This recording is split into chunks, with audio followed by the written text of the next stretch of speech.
The desire to exceed one's program. But, someone may remark with the English disregard of everything except the point, what is he driving at with his 24 hours a day? I have no difficulty in living on 24 hours a day. I do all that I want to do and still find time to go in for newspaper competitions. Surely it is a simple affair, knowing that one has only 24 hours a day, to content oneself with 24 hours a day. To you, my dear sir, I present my excuses and apologies. You are precisely the man that I have been wishing to meet for about 40 years. Will you kindly send me your name and address and state your charge for telling me how you do it? Instead of me talking to you, you ought to be talking to me. Please come forward. That you exist, I am convinced, and that I have not yet encountered you is my loss.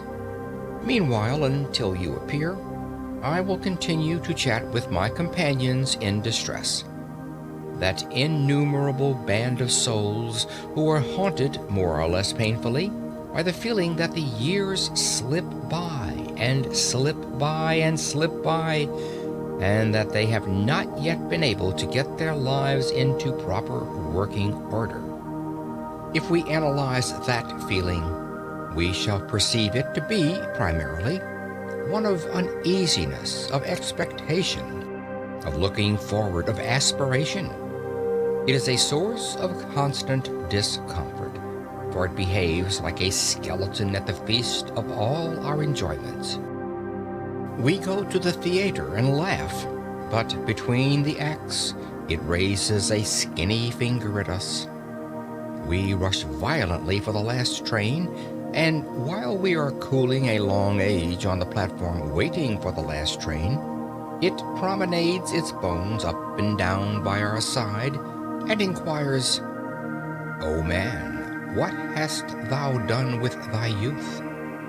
What art thou doing with thine age?" You may urge that this feeling of continuous looking forward, of aspiration, is a part of life itself, and inseparable from life itself. True, but there are degrees. A man may desire to go to Mecca. His conscience tells him that he ought to go to Mecca.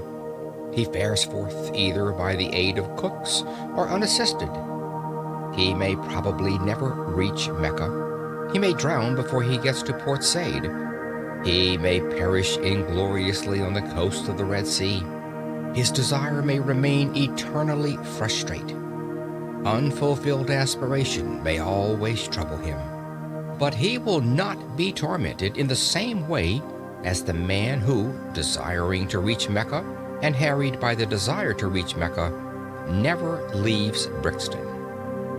It is something to have left Brixton. Most of us have not left Brixton. We have not even taken a cab to Ludgate Circus and inquired from cooks the price of a conducted tour. And our excuse to ourselves is that there are only 24 hours in a day. If we further analyze our vague, uneasy aspiration, we shall, I think, see that it springs from a fixed idea that we ought to do something in addition to those things which we are loyally and morally obligated to do.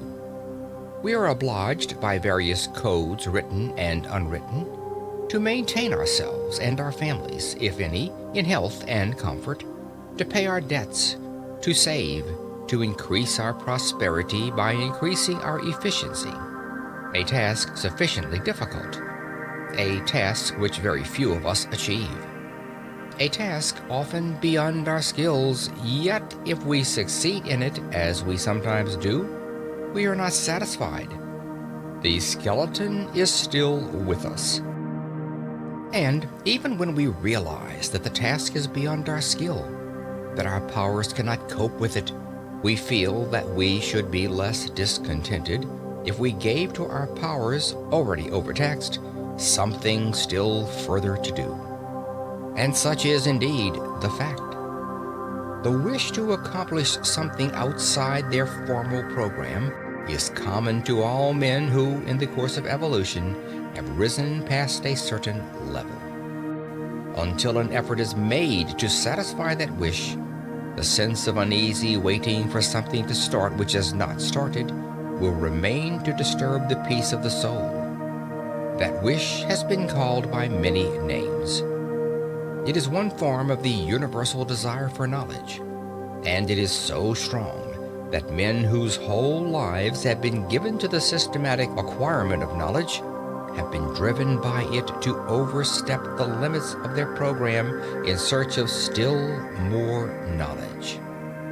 Even Herbert Spencer, in my opinion the greatest mind that ever lived, was often forced by it into agreeable little backwaters of inquiry. I imagine that in the majority of people who are conscious of the wish to live, that is to say, people who have intellectual curiosity, the aspiration to exceed formal programs takes a literary shape. They would like to embark on a course of reading. Decidedly, the British people are becoming more and more literary.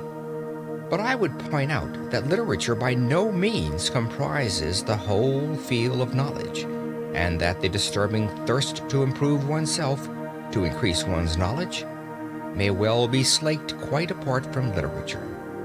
With the various ways of slaking I shall deal later. Here I merely point out to those who have no natural sympathy with literature that literature is not the only well. End of chapter 2.